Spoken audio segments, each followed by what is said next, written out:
यहाँ आपकी दोस्त टूनी चिड़िया आ गई है एक नई कहानी लेकर।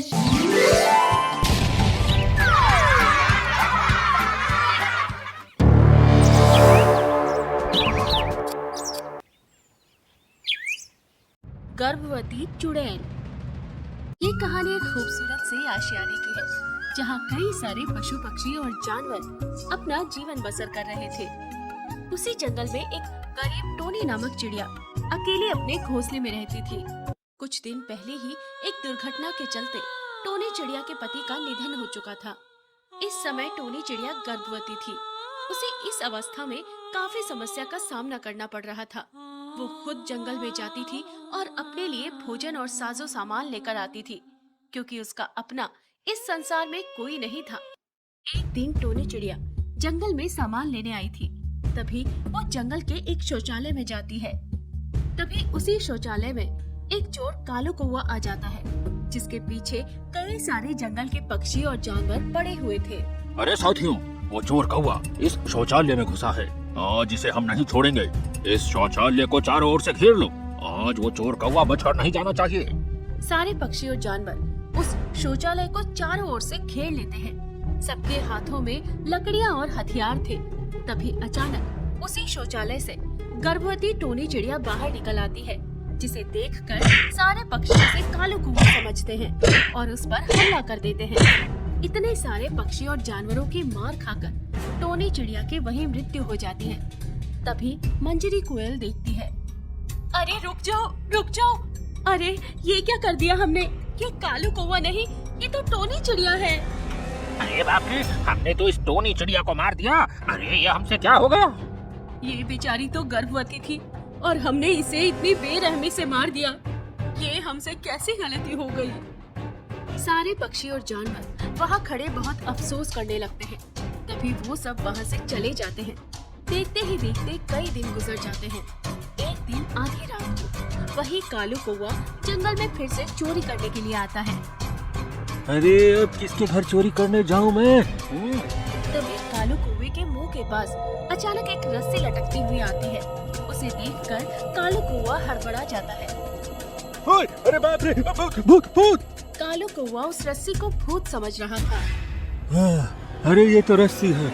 मैं इस रस्सी को भूत समझ रहा था। मैं भी ना। पर ये रस्सी आई कहाँ से? हाँ? तभी वो रस्सी सीधे कालू कौवे की गर्दन में आकर अटक जाती है, जिसके बाद कालू कौवे को फांसी लग जाती है और उसकी वही मृत्यु हो जाती है। तभी ऊपर से एक भयानक चुड़ैल चिड़िया आती है। चलो, एक को तो मैंने रास्ते लगा दिया। अब धीरे धीरे करके इस जंगल का हर निवासी मेरा शिकार बनने वाला है। इतना कहकर वो चुड़ैल चिड़िया वहाँ से गायब हो जाती है। देखते ही देखते सवेरा हो जाता है। जब जंगल के सारे निवासी उस कालू कौवे को लटकता हुआ देखते हैं, तो सबके होश उड़ जाते हैं। अरे बाप रे, ये तो वही चोर कालू कौवा है। अरे इसे किसने मार दिया? चलो अच्छा ही हुआ कि ये चोर खुद ही फांसी पर लटक गया। इस चोर कौवे ने तो हमारे नाक में दम कर रखा था। सारे पक्षी और जानवर उस कालू कौवे को देखकर अलग अलग बातें बनाने लगते हैं। देखते ही देखते दिन ढल जाता है। रात का समय वो चुड़ैल चिड़िया फिर से जंगल में प्रकट होती है और मंजी कोयल के घोंसले के पास जाती है। मंजी कोयल अपने पति मंडू तोता के साथ बैठी हुई थी। मंडू, अच्छा ही हुआ ना वो कालू कौवा मर गया। हमारे जंगल से एक बहुत बड़ी समस्या चली गई। हाँ मंजी, वैसे भी उस चोर कालू कौवे ने हमारी रातों की नींद हराम कर रखी थी। तभी ये सारी बातें ऊपर पेड़ पर बैठे वो चुड़ैल चिड़िया सुन रही थी। अच्छा, तो ये दोनों यहाँ बैठे उस कौवे की मौत का जश्न मना रहे हैं। चलो, इन्हें मैं अभी मजा चखाती हूँ। वो चुड़ैल चिड़िया ऊपर से रस्सी नीचे उस मंजी कोयल के पति मंडू तोता की गर्दन में फेंकती है और उसे झट से ऊपर खींच लेती है। बचाओ मुझे, बचाओ! फड़फड़ाने लगता है। अरे कौन है रे? कौन है? Mandu, mandu! मंडू तोता को भी जोर से फांसी लगने लगती है। तभी मंडू तोता वहीं तड़प तड़प कर मर जाता है। तभी चुड़ैल चिड़िया उस मंजी कोयल के सामने आती है, जिसे देखकर मंजी कोयल कांपने लगती है। चुड़ैल, ये तो चुड़ैल है। मुझे जान से मारने के बाद यहाँ मजे से अपने पति के साथ गप्पे लड़ा रही थी। अब जाकर तुझे एहसास होगा कोयल कि दर्द कितना खतरनाक होता है। तुम्हें कब मारा मैंने? मैं तो तुम्हें जानती भी नहीं। मैं वही गर्भवती टोनी चिड़िया हूँ जिसे तुम सारे जंगल के निवासियों ने बड़ी बेरहमी से उस शौचालय के पास मौत के घाट उतार दिया था। मेरे पेट में मेरा बच्चा था। मैं चीखती रही, चिल्लाती रही, पर किसी ने मुझ पर रहम नहीं किया और मुझे मार मार कर मेरी जान ले ली। ये बात सुनकर मंजी कोयल के होश उड़ जाते हैं। क्या तुम टोनी चिड़िया हो? पर तुम ये चुड़ैल कैसे बन गई? मैं तुमसे बदला लेने वापस आई हूँ। तुम सबको मौत के घाट उतारने आई हूँ। अब मेरा कहर इस जंगल में आग की तरह बरसेगा। हमें क्षमा कर दो चिड़िया बहन। हमें लगा था उस शौचालय से वो चोर कालू कौवा निकला, इसीलिए उसे समझकर हमने तुम्हें मार दिया।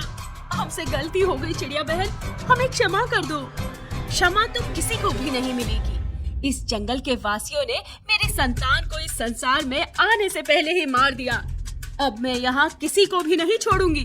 जाओ और जाकर अपने जंगल वासियों को बता दो कि अब उनका जीवन खतरे में आ चुका है। इतना कहकर वो चुड़ैल वहाँ से गायब हो जाती है। ये देखकर मंजी कोयल घबराने लगती है। देखते ही देखते सवेरा हो जाता है। तभी मंजी कोयल सारे जंगल वासियों को उस चुड़ैल टोनी चिड़िया के बारे में बताती है और उसकी कही सारी बातें सबको बताती है। ये सुनकर सबके होश उड़ जाते हैं। क्या? अरे बाप रे बाप, ये कैसी समस्या में पड़ गए हम। वो टोनी चिड़िया तो एक चुड़ैल बन गई। अब वो हमें नहीं छोड़ेगी। बाप रे बाप, ये कैसी समस्या मोल ले ली हम जंगल वासियों ने। अरे 2 हत्या तो इस जंगल में हो गई है। ये भगवान, अब पता नहीं आगे क्या होगा। अरे मैंने सुना था कि ये चुड़ैल और भूतिया पक्षी बहुत खतरनाक और शक्तिशाली होते हैं। इन पर किसी भी शक्ति का कोई असर नहीं होता है। अरे मैं क्या कहता हूँ, हम सारे जंगल वासियों को आज रात एक साथ मिलकर उस चुड़ैल टोनी चिड़िया से क्षमा मांगनी होगी। मुझे उम्मीद है कि वो हमारी बात जरूर मानेगी। मुझे नहीं लगता कि अब वो हमारी कोई बात मानेगी। मैंने उसकी आंखों में देखा है। उसकी आंखों में मुझे हम सबकी मौत नजर आई है। वो हम में से किसी की बात नहीं मानेगी और ना ही हम में से किसी को जीवित छोड़ेगी। वो इस जंगल में दोबारा अपनी मौत का बदला लेने आई है। ठीक है, अगर ऐसी बात है तो आज रात हम एक साथ उस चुड़ैल टोनी चिड़िया से बात करेंगे। सारे पक्षी वहाँ से चले जाते हैं। देखते ही देखते अंधेरा होने लगता है।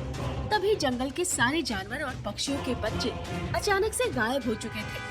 ये देखकर सारे जंगल के निवासी बहुत परेशान हो जाते हैं। अरे मेरे दोनों बच्चे कहाँ चले गए? क्या किसी को मेरे बच्चे दिखाई दिए? अरे मैं कब से उन्हें तलाश कर रहा हूँ पर उनका कहीं पता नहीं चल पा रहा। मेरे बच्चे, मेरे बच्चे पता नहीं कहाँ चले गए भगवान। तभी एक एक कर सारे पक्षी और जानवर अपने अपने बच्चों को ढूंढने वहाँ चले आते हैं। सब ये घटना देखकर हैरान हो जाते हैं। ये कैसे संभव है? एक ही साथ पूरे जंगल वासियों के बच्चे अचानक से कहीं गायब हो गए। तभी वहाँ वही चुड़ैल टोनी चिड़िया प्रकट होती है, जिसे देखकर सारे पक्षी और जानवर घबरा जाते हैं। अरे बाप रे, ये टोनी चिड़िया तो बड़ी खतरनाक चुड़ैल बन गई। क्या हुआ जंगल के निवासियों? अपने बच्चों को तलाश कर रहे हो? कोई फायदा नहीं, क्योंकि मैंने तुम सबके बच्चों को मारकर खा लिया है। ये बात सुनकर सब दंग रह जाते हैं। क्या तुमने हमारे बच्चों को मार कर खा लिया? अरे क्यों किया तुमने ऐसा? उन मासूम बच्चों को मार कर तुम्हें क्या मिला? अच्छा, आज अपने बच्चों की बात आई तो तुम्हें ये सारी बात समझ आ रही है। पर जब मेरे पेट में मेरी संतान थी, जो इस संसार में आई भी नहीं थी, और तुमने उन्हें इतनी बेरहमी से मेरे साथ मार दिया, तब तुम्हें नहीं लगा कि मैंने क्या बिगाड़ा था तुम्हारा? अपनी संतान को खोने का दर्द कैसे होता है, ये आज पता चलेगा तुम सबको। मैंने कितने सपने देखे थे कि मेरी संतान ऐसी होगी। अब मेरा भी इस संसार में कोई अच्छा कहने वाला आएगा, पर तुम सबने मेरे सपनों को चकनाचूर कर दिया। हमें क्षमा कर दो चिड़िया बहन, हमसे बहुत बड़ी गलती हो गई थी। हमारे बच्चों को वापस कर दो, भगवान के लिए हमारे बच्चों को वापस कर दो चिड़िया बहन। तभी वो चुड़ैल चिड़िया सारे पक्षियों और जानवरों के बच्चों को वापस अपने अपने माता पिता के पास दे देती है और उस जंगल से हमेशा हमेशा के लिए चली जाती है। ये सब सुनकर सारे पक्षी और जानवरों की आंखें आंसुओं से भर आती हैं।